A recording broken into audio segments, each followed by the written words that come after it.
Fala, gente. Então, eu quero começar a fazer alguns resumos de mercado, depois que o mercado fechar, depois do trabalho. Quero conversar com vocês alguns assuntos, né, que eu converso, que eu mando nos stories. Então, vou pegar um tempo para poder, assim, estender um pouco mais sobre certos assuntos que eu estou falando durante o dia, né? Tô fazendo esse GTV justamente para isso, anotar algumas ideias e algumas principais notícias e informações do mercado e divulgar para vocês. Vocês que trabalham na área de comércio exterior ou que querem entender um pouco mais da parte comercial de comércio exterior e ouvir um pouquinho de insight, uma ideia ali, uma opinião aqui sobre os soft commodities. Eu não vou entrar como é que chama? Em detalhes sobre todos os commodities, sendo que eu não sou, eu sou mais especialista em elementos, né? Do que falar sobre energia, metais. Eu até vou fugir um pouco de carne, né? Bovina, suína e frango, porque ainda não tenho tanta experiência com isso aí. Mas eu vou falar muito sobre soja, café, açúcar, milho, algumas outras coisas tipo pimenta, enfim. Vou começar o seguinte hoje. Eu postei ontem que a ministra Tereza Cristina, na verdade, teve um boato que saiu até na Bloomberg, que ela pode estar de saída, que pode estar não gostando de tanta associação negativa com o governo e tudo. Isso começou a preocupar muita gente. Muita, assim, muito produtor, muita associação aqui no Brasil realmente preocupado. Por quê? Porque se realmente acontece isso, obviamente não precisa nem descrever tanto, mas vai desestabilizar cada vez mais o mercado de agronegócio no Brasil, ah, podendo resultar em mais queda, mais incerteza, o dólar subindo para R$ 6 de uma vez e por aí vai. Sendo por causa que o Brasil é um grande, assim, é um grande alimentador do resto do mundo.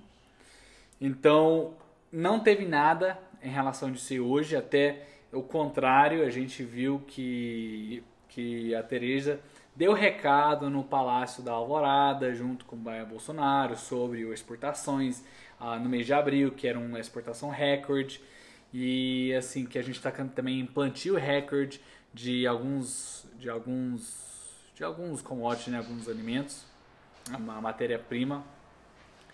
E aí, assim, continuando, falando sobre um pouquinho do mercado de café hoje, porque o dia o dia estava indicando que tinha uma forte alta, porque começou, eu mandei uma foto pro meu cliente 10 horas da manhã com 200 de alta.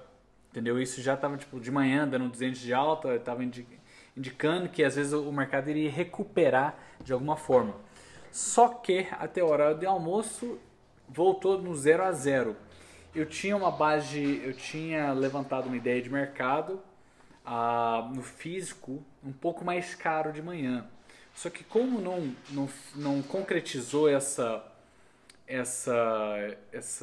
mudança, né, do mercado futuro, todos os exportadores ficaram praticamente iguais aos preços de sexta-feira. Eu tinha, para você ter ideia, eu estava começando a cotar café da Colômbia hoje, cotei um café acima, um preço de café da Colômbia acima, a mais ou menos 3.850, US$ 3.900 a tonelada de Supremo 18. Depois, no final do dia, caiu para 3.800, 3.750, 3.800. Isso aí é CIF Oriente Médio, entendeu? Pode ser qualquer destino no Oriente Médio, CIF Oriente Médio. Então, continuando isso aí, para falar, como é que chama? Reforçar um pouco mais do que a Tereza Cristina falou hoje, a gente teve um superávit no balanço comercial de mais de 1,7 bilhões para o quarto semana de abril. Isso quer dizer o quê? essas notícias você assiste, você consegue encontrar em qualquer lugar. Mas o que isso significa de fato? De fato que o Brasil está exportando mais. Por quê? Porque o dólar está 5,60. Os exportadores brasileiros não estão resistindo a exportar. Não porque não para assumir risco em si, tipo, deixa eu exportar e vamos ver o que vai dar depois. Mas de fato, a subida no dólar está, vamos dizer assim, eu vou contar de uma forma generalizada, né? A subida do dólar está compensando a subida nos preços. Aliás, está compensando, vamos dizer assim, ele está à frente na subida dos preços. Então ainda tem um espaço para poder negociar aí. É mais difícil, claro, porque produtores sempre estão querendo pedir mais, produtores sempre tá querendo colocar uma gordura a mais na venda, né? Porque cafés já voltaram no níveis históricos assim de alta de venda. O soja tá, depois eu vou falar um pouquinho sobre, tá o que, 90, 100 reais o saco de soja, né, para exportação. Então, ah, os exportadores não estão resistindo a exportar, porque vai beneficiar eles de uma forma ou outra. Talvez liquidando a SCC, talvez ajustando, ou vamos supor, ganhando em contratos que eles fecharam a 3,70, 4, 4,50 nas épocas. Os exportadores, cada um tem o seu jeito, tem o seu método de, de operar, né, no caso. Mas a gente vê que os exportadores não estão com receio de fazer isso. Eles fazem a média, vai subindo o dólar, vai continuar fazendo mais vendas. Se o dólar se cai para R$ 6 mesmo, vai continuar fazendo vendas sim. Então a gente tem esse superávit. E a outra coisa, a gente está importando menos, né? A gente está importando cerca de 9 a 10% menos do que ano passado nessa quarta semana de abril. Então, só para deixar um pouco mais, vamos dizer assim, prático, né, o entendimento. Não, agora, para falar sobre um pouquinho de açúcar, né? O açúcar é um caso interessante a prestar atenção, a continuar a estudar, né, nos próximos meses. Por quê? Porque a gente já está na safra de 2020, 2021, o consumo de etanol caiu demais, e aí o exportador, ou usina de açúcar, está optando para produzir mais açúcar do que etanol. Por quê? Porque não vai ficar com o etanol parado. Então, o açúcar sempre vai ter consumo, só que a gente vai ter um aumento de consumo, aumento de oferta e uma mantida na demanda.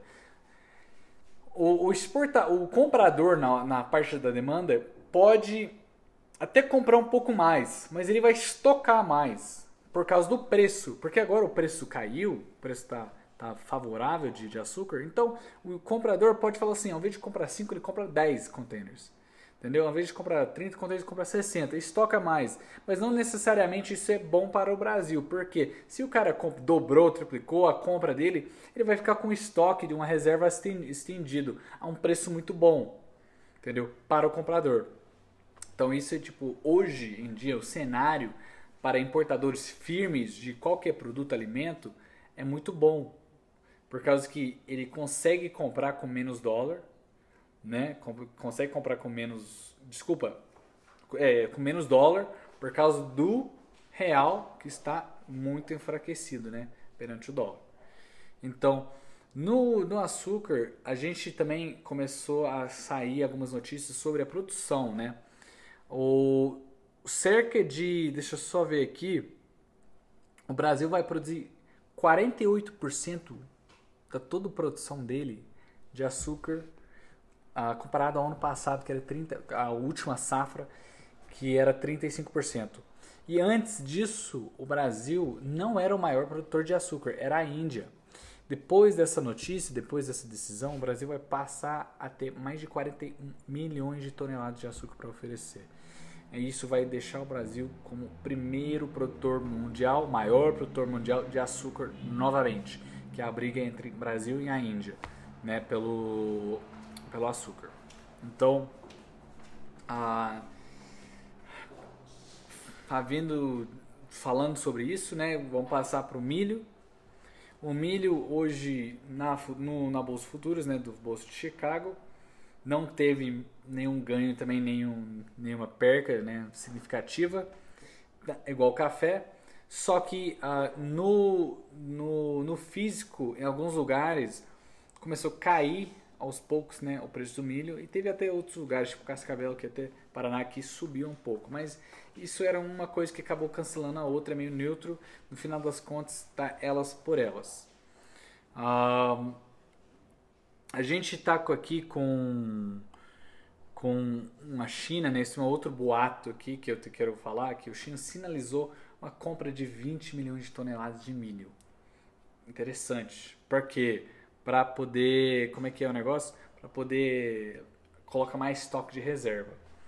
A gente não consegue, com essa informação, não consegue decifrar nada. A gente não sabe se o milho que vai ser comprado vai ser focado no Brasil ou vai ser só focado nos Estados Unidos. Aliás, vai ser focado mesmo para os Estados Unidos por causa da produção em si. Só que a diferença é que tem épocas que o China prefere comprar mais do Brasil, menos dos Estados Unidos. Ou mais, eles tentam comprar o máximo que consegue. Eu acho que seria melhor falar isso. O máximo que consegue do Brasil do que nos Estados Unidos. Então, de fato, vamos ver o que isso vai resultar, né, nos próximos semanas e meses. E a gente continua relatando por aqui. Espero que vocês gostaram desse pequeno vídeo aí sobre o resumo de mercado de hoje. Gostaria de continuar fazendo isso, talvez colocando um pouco mais enxuto. Mas me fala seus comentários aqui embaixo, fala o que vocês gostaram, o que vocês não gostaram, o que você acha que a gente deve tratar um pouco mais em detalhes. Obrigado, tamo junto.